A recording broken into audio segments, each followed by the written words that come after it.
Hi, my name is Mary Howard, and I'm here to give tribute to my doctor, who's Dr. Antebi. And I've had 2 hip replacements. I had one 3 years ago, and then I had another one last July, and he also replaced my right kneecap, which I am so pleased with him.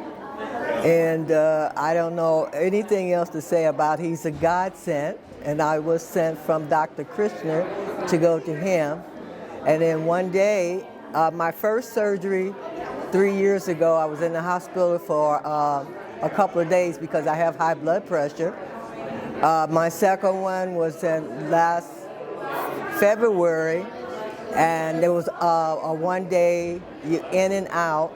The hip in July of last year, and you had the surgery the same day, and I was up and running within a week and back and out doing my thing. So he did a blessed job for me, and I want to thank him and God bless him.